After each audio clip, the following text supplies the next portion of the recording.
Hi everyone, I'm Peter Laws and welcome back to the Flicks the Church Forgot, the show that explores the deeper and sometimes spiritual themes of horror movies. Now in this episode I'm going to be braving the terrors of public transport in a new British werewolf film called Howl. Good evening, ladies and gentlemen. This is your guard speaking. I'd like to welcome you aboard the 2359 service to Eastborough. Tickets, please. Can I see your ticket, please? Thank you. It was such a great night. You should have been there. This is the driver. Seems we hit something on the line. We should be on our way shortly.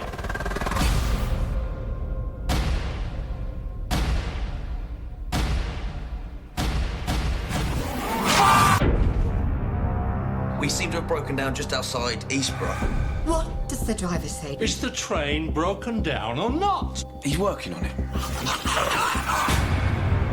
The station can't be more than, 2 miles walk? We follow the tracks, we'll all stay together. I don't see there'd be a problem. What is it? Run!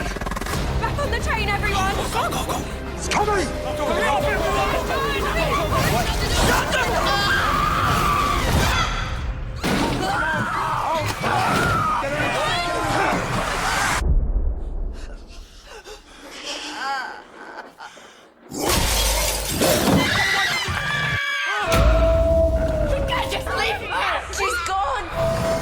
Just a train full of bear bait. It wasn't a bear. Bears don't howl.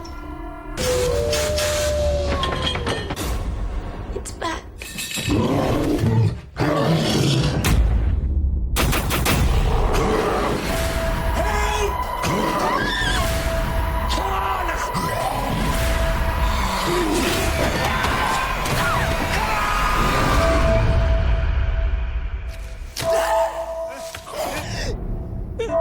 Please don't kill me, no!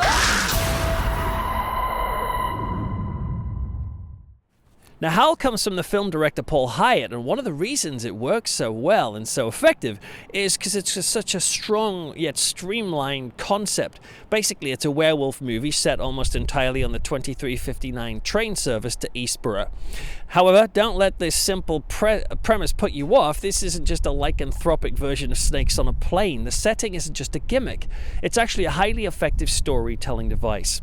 Now, watching Howl, you'll find that it's a film that hinges this simple concept on a strong horror sensibility. It's got an old school approach to scares, and it even has a bit of social commentary as well, and I always like that in my horror movies.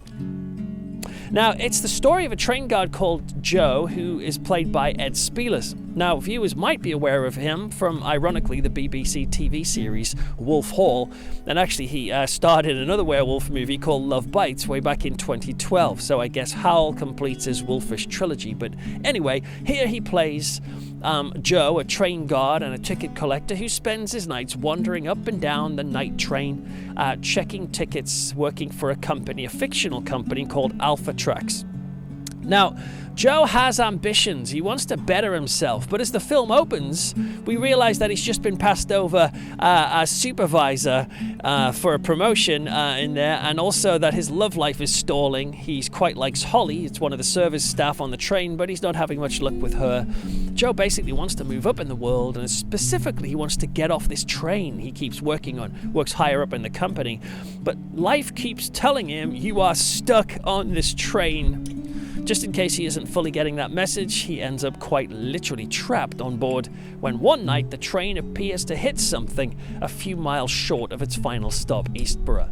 Only it's way past midnight, they are deep in the middle of the woods, and the moon is full. The driver, played by Sean Pertwee from Dog Soldiers, a little cameo and another link between... There's a few links between that film actually here. But anyway, he goes out to check the tracks. Joe soon discovers that the driver hasn't come back. In essence, that's the plot. It's a train breaking down amidst woodland and being set upon by a pack of werewolves. But what makes the film stand out is a great sense of place, a good visual flair, and some sharp writing and a really enjoyable set of characters. You've got the hard-nosed businesswoman, the smarmy posh guy, the loving elderly couple, the nerdy book reader, and the 20-something twiddling her hair and glued to her phone. The kid in a tracksuit that looks like a dodgy youth. You know, these are certainly the stereotypical commuters that you might expect and spot on any train ride. But what's cool about it is that the director gradually, and the writers gradually pull away the layers to these people until in the end, you know, they all feel like pretty well-rounded, interesting people. Only they're united by a bizarre and violent siege by werewolves. Now, this character ensemble approach is a key part of the film's strength, and I think this is where the film draws an influence on perhaps an unexpected film genre, and that is the disaster movies of the 1970s. Now, I've got no idea if this was a conscious choice or not, but I just felt watching Howl that there is a similar narrative rhythm to Howl as in many of the classic disaster films, like The Towering Inferno or The Poseidon Adventure and films like that. Those films are often about strangers trapped in everyday places who somehow are drawn together as an unexpected community in the midst of threat. Importantly, a lot of these classic disaster films start off peacefully. They start off in the normal world. Now, contrast that with many horror thrillers and crime dramas they often have a different structure to the disaster movie of the 70s. Horror can often start off with a death or a murder to upset the equilibrium. You look at any other werewolf films like The Howling or Dog Soldiers or An American Werewolf in London, and those films are very quick to establish the werewolf angle early on. So we know that we are in gothic territory within the first scene or so. Equally, Steven Spielberg's Jaws, that's a disaster movie in some ways, but it's often described as a horror film too, and it even crops up on lists of horror films because it's got a horror structure in the sense that, like the first scene of Halloween, when Michael Myers murders his sister at the start, we get the shark at the beginning of Jaws chewing up the girl in the very first moment. And so the film starts, we get to know the characters, but it's all in the shadow of that very first threat over us. But many of the disaster movies of the 70s start off in normality, relative peace. What happens is you start to meet these people, and then gradually bad things start to happen, and then they start to deepen in character. And there's usually nothing unusual. There's nothing unusual or gothic at the beginning of these films, and that's what happens in Howl. We just begin with a fairly normal situation.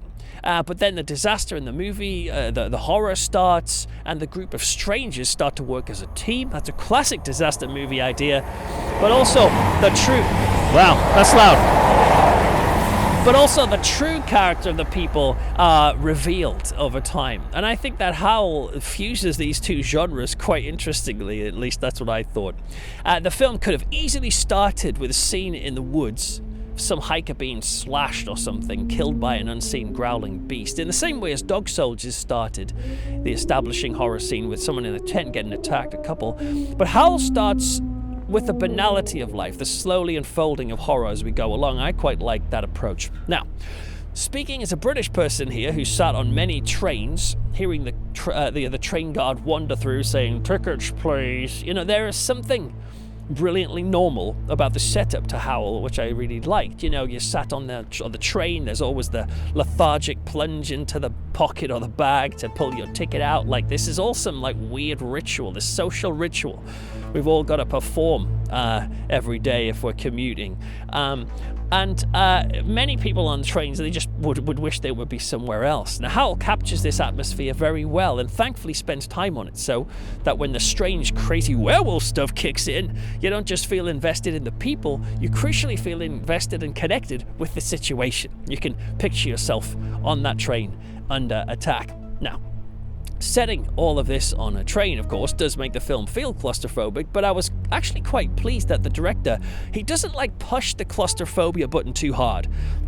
Hyatt, interestingly, supervised the special effects in Neil Marshall's potholing horror movie, The Descent. Now, that film was incredibly claustrophobic. In fact, most of the tension of that film wasn't from the monsters. It was, for me, simply being trapped in a cave in which you could barely move a millimeter. I watched that film and my heart rate was going simply because of the claustrophobic aspect. But I've heard other reviewers say that Howl is a claustrophobic movie, and it is, but I liked how Hyatt gives plenty of space to breathe as well. He makes sure that there's always a sense that this train is in the midst of a vast expanse. We get lots of bird's eye shots of the train stuck in the middle of nowhere, but it does give a great sense of scale and counterbalance. The isolation on board the train in amongst this big woodland. And while the train is small, it's not that small. I think the director does a good job of varying the camera angles. And so really the film is more about a siege than a claustrophobia. It's like Assault on Precinct 13. This isn't a film so much about people trapped in a metal box. It's about city dwellers at the mercy of wild open land and nature. I like that idea that all of us, we're such strong, normal, self-sufficient people. We think we're really big and important, and that the world revolves around us until the metal tube we're trundling along suddenly stops working, or we have no reception on our phone, and suddenly we are like plunged into becoming small specks in a forbidding natural landscape. This theme recurs and reoccurs time and time again in horror films, this like humbling of humanity in the face of nature. Anyway, the enemies they end up facing aren't exactly natural. They are more than that. They are supernatural. They are werewolves. I like werewolves. They're one of the most intriguing monsters, I think. And a key part of any werewolf film is, of course, the werewolves themselves. Now, be prepared. The werewolves in Howl are really quite different to what you might be used to. I won't go into too much detail other than to comment on the level revealed in the trailer. Now, basically, these wolves are more than, I guess they're more man than they are wolf, which is actually quite unusual. In so many werewolf films, thinking about it, the wolf seems to have the dominant gene, because the wolf pretty much eclipses the humans. One of the prettiest examples of this is in Twilight New Moon, where the guys just like leap in the air and then they turn into oversized CGI wolves. They're completely wolves. It's a transformation from man to wolf, literally. But in Howl, it's a fusion between man and wolf, a sort of hybrid animal, and if anything they're slightly more human than they are animal. And so at first I was a bit undecided whether or not this approach was working. One scene in particular was when the wolf was striding into the train in bright light, and it took me kind of by surprise because of its humanistic design, and I kept thinking of Rawhead Rex from the Clive Barker film from the 1980s. And I think it's only because my brain has been programmed for decades of images that say werewolves must be mainly wolf. Once you accept Howl's version of werewolves, however, the different approach, it's actually pretty cool. I mean, it's particularly because most of the film, the wolves are presented in half-light or in the shadowy mists of the woodland itself, and their eyes glow white, and they've got triple-jointed legs, and I think they were pretty creepy. In those silhouette scenes, they're really quite creepy, and one particular person who starts to change gradually, one character from person to wolf, is really quite scary. I thought that the makeup was great. But anyway, if you can get over your werewolf prejudice, you'll find that it's a refreshing approach to a classic movie monster. Now, how does Howl stack up as a horror movie in general? Well, I think it does it pretty well. It's a solid horror film. But if you're out there and you're obsessed with gore and guts on screen, then be aware that I personally didn't think the film was as brutal as many people are making out. There's definitely blood in it. It's a bit gory, but don't expect like extreme gore. That's not a criticism. I just thought I'd mention it in the light of other comments I've heard about the film. I've heard other people say that this is a badly written film, which I think is unfair. I mean, yeah, there's occasional moments, very occasional, where I was thinking, okay, here we go, another scene of two characters sharing something deep and meaningful. The layers are coming off. I think we're due a werewolf moment soon, but on the whole, I think it's balanced out pretty well, and it's a much stronger film because of this character development that they include that's going on. So to not have that would have been crud. I think it would have really messed the film up. Anyway, there was one aspect of this film I wasn't so sure of, and that was the gender dynamics in the film. In some ways they feel quite old-fashioned, and what I mean by that is that like many disaster movies of the 70s, there's this expectation that obviously the men are going to take the lead in this horrific situation. Now, who knows, maybe if this actually happened in real life tonight on a train going past me now, maybe things would play out this way. And what I mean by that is maybe we haven't developed as far as we would think, and maybe in a crisis situation we revert to like old school gender equality. I don't know, but I was surprised with how in the film women in the film would just step back and let the men do most of the exploration and hard stuff. That's not to say that women are pushovers at all. I mean, there's a woman in this particular who stands up for herself, but I think the film could have been even better if the women were stronger. The love interest, Holly, for example, she could have been a bit more active in finding solutions rather than just saying, Joe's going to sort it out, and she says that quite frequently. Actually, speaking of gender roles, there's an interesting central idea of masculinity in the film, particularly in the clash between the seemingly weak Joe and the brash, ultra-male businessman on board the train. I think this development works quite interesting in the film. I'll put it this way, it works well enough for me to constantly want to punch the patronizing alpha male character for how arrogant he is. He did that brilliantly. For me, though, the real message of the film, and what I'll take away from it, is how much it reminded me of how fragmented and isolated our society is. The film opens with people sharing a long train ride, but they aren't connecting with each other in any way. Our life is so often like that. I mean, when you get on a train, when I do, particularly in London, it seems like there is this unwritten rule: you must not chat to a stranger because that's just weird. I'm from the northeast of England. And people up there from the north are sometimes famed for their friendliness. I'm not sure if that could well be a stereotype in many ways. But I do remember that the first time I was on the tube in London, I had some polo mints, and I was eating them, and I was sat next to this guy, right? And I sort of offered a polo mint to the guy next to me. I said, "Oh, would you like a mint?" As a way of striking up a conversation. And he looked at me like I was some sort of raging pervert or something, that I was going to drag him into my cage in my house or something. I'd broken a social taboo, and since then, I really have sort of fallen in line. The vast majority of the time I'm on public transport, I keep myself to myself, which is all fine and everything, I suppose, but it's this image from Howl where many of us are packed together in groups, and yet we are completely lacking any real sense of community. More and more, as the years goes by, sociologists are telling us that we are becoming more lonely. The classic work of sociology on this, by the way, is called Bowling Alone by Robert D. Putnam, who said that America was losing social capital, or in other words, people weren't connecting like they used to, and that this was bad for democracy. Now, he was criticized as well as praised. Some people said actually new communities do exist through different channels. For example, parents network with other parents at the school gates, or indeed with the internet and social networking. People make connections through other ways and other electronic ways. But what I liked about Howl is that it reminded me of the general public space like a train. We keep ourselves to ourselves.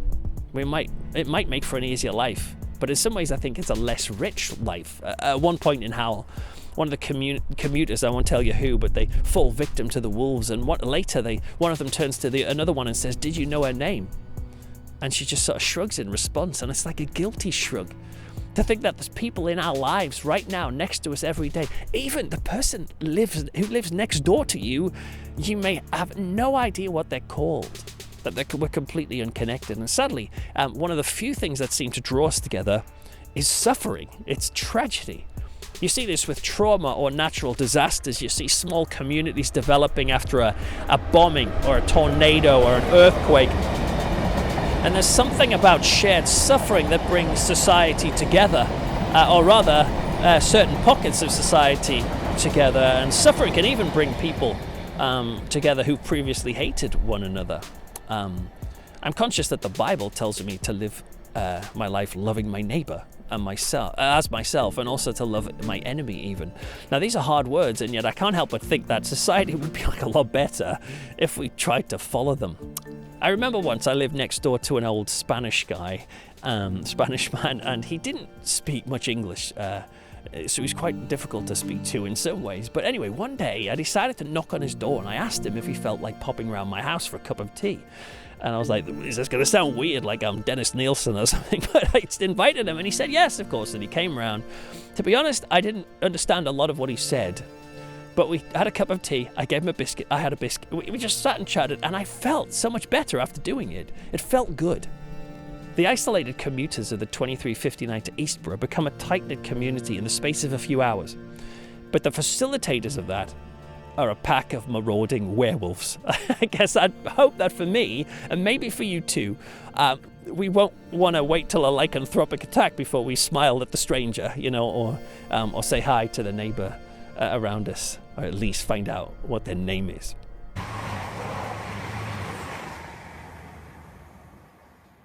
Well, that's it for the Flicks the Church Forgot. If you find what I'm sharing interesting, I hope so. If you do, then do subscribe to my YouTube channel and check out other episodes. Also, be aware that this is also available as an audio podcast. And so if you check out my website, you can access the audio archives of my reviews and many classic horror movies as well. Also, do remember you can follow me on Twitter at Rev Peter Laws, or read my horror column each month in the print magazine, The 14 Times. I'd really appreciate it if you subscribed or followed and stuff like that. Well, that's it for now. I've got a train to catch. I'll go and say hi to the wolves and the fellow commuters. But until next time, don't forget the Flicks the Church Forgot.